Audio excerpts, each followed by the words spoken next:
Isang mapagpalang araw po ang bati ko sa lahat ng abuti ng tinig nito. Sumainyo lahat ng pagpapala ng Diyos sa mas pahala ni Kristo. Amen. Ang paksa ko ngayon ay ang Reckoning of Times, episode 55. Makikita sa Bible sa Genesis chapter 29 verse 35 na si Judah ay sinilang. At sa Genesis chapter 30 verse 7, si Naphtali naman ay sinilang. Pero dito ay pareho lang ang taon nila ayon sa mga kwintada dahil sa 7 taon ni Jacob mula 47 nung nagkaanak siya kay Ruben hanggang sa 54, 7 taon, ang naging anak ni Jacob ay 12 dahil 2 asawa at 2 aliping asawa. Nagkukumpetensya ang 2 asawa at kanilang mga alipin ay binigay din kay Jacob para maging asawa magkaanak para sa kanila. So, nagiging marami ang anak ni Jacob. Nagkaanak siya sa 2 alipin at may anak pa sa 2 asawa. O kaya nagkakaganito ang mga pangyayari.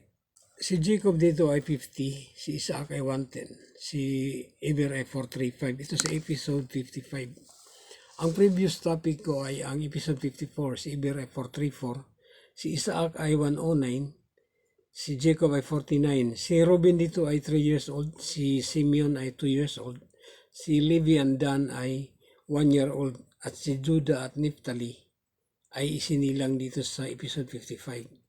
So ito sa taong 2058 year count katumbas ng 1942 BC. I-add lang yung year count at BC. Ito yung year count BC, ang 4,000 ang ginagamit ko sa pagbibilang. So lahat ito ay, dahil dito si Jacob ay 50 at sa episode 54 ay 49, so 1 year lang din. Kaya lahat dito ay 1 year. 434 plus 1 is 435 na sa episode 55 si Eber. Si Isaac na 109 plus 1 is 110.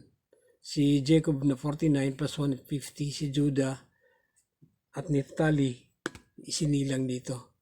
At ito sa taong 2058 year count plus 1, so 2059 year count. Ang 2058 year count katumbas ng 1942 BC. So 1942 BC minus 1 is 1941. Ang year count, ito yung bilang ng 1 to 4,000. At ang BC, ito yung bilang na 4,000 to 1 AD. At dito pa lang sa bilang na 2058, o dito sa 2059, at sa BC naman ay sa 1941 BC. Dito pa lang, malayo pa ako. Kaya ito na ang kabuuan sa episode 55 ng The Reckoning of Times. Ito ibabangga ko na ang mga taon. Ito sa previous sa 2058. Ito sa episode 54. Si Eber dito ay 434, 109 si Isaac, 49 si Jacob, si Levi at Dan ay sinilang sa Genesis chapter 29 verse 34. At sa Genesis chapter 30 verse 6 naman si Dan. Kaya ang topic ngayon ay ang 2059. Mula ng 2058 plus 1 lang din, so 2058 plus 1, so 2059. 435 dito si Eber, 110 si Isaac, 50 si Jacob. Si Judah at si Naphtali ang isinilang dito sa Genesis chapter 29 verse 35. Si Judah isinilang sa Genesis chapter 30 verse 7, si Naphtali naman ang isinilang. Ito ay sa taong 1942. Katumbas ito ng 2058 year count, 1942 BC. Ang 2058 plus 1 is 2059. Ang 1942 minus 1 is 1941 BC. Ito ang pagbabangga na ng mga taon dahil ito nagmula sa 1 to 2059. Ito naman ay 4,000 to 1941 BC. Sa chart of generation table na ginawa ko, ito yung ito yung unang ginawa ko noon. Ngunit hindi na ito applicable dahil tapos na, hanggang dito lang yon. Kailangan makuha ng story ni Jacob dito.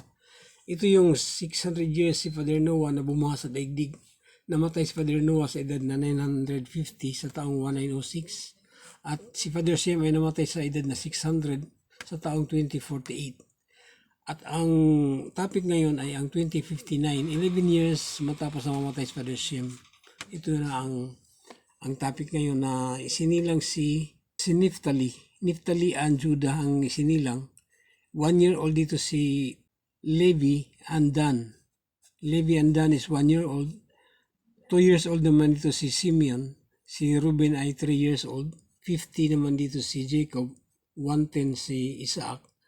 Si Abraham ay dapat 210, ngunit namatay si Abraham sa edad na 175, matagal ng panahon dito sa Genesis chapter 25 verse 20. Genesis chapter 25 verse 7 and 8. 175 si Abraham, matagal lang patay si Abraham, kung kaya dito sa topic na ito, dapat si Abraham ay 210 kung wala na si Abraham.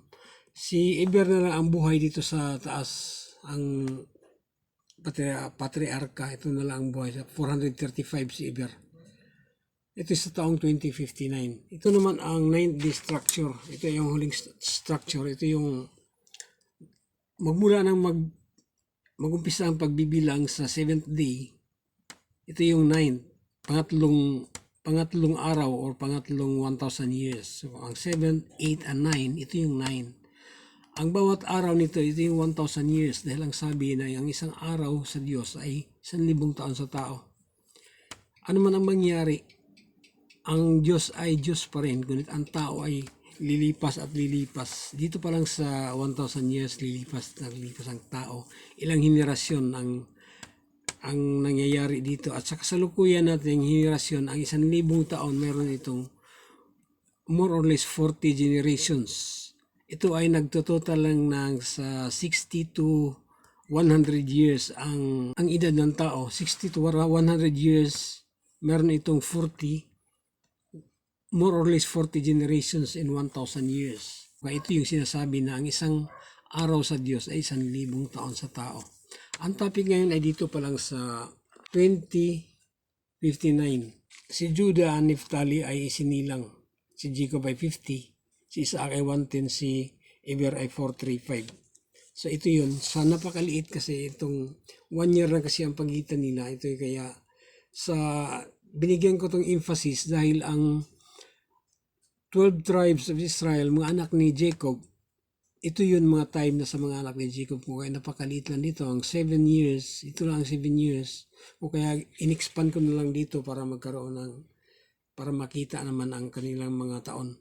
Okay, ito yung sa taong 2059. Ito yung time na si Judah and Naphtali ay isinilang. Si Jacob ay 50, si Isaac ay 110, si Eber ay 435. Hanggang dito na lang muna ang topic ko ngayon dahil naipakita ko na ang may chart of generation table at ito structure ng 9th day para mabilis naman hindi ganong humaba ang video na ito. So, may lahat ang pagpapala ng Diyos Ama sa pangalan ni Jesucristo, ang bugtong anak ng Diyos, ang manunubos ng sanlibutan. Amen at amen.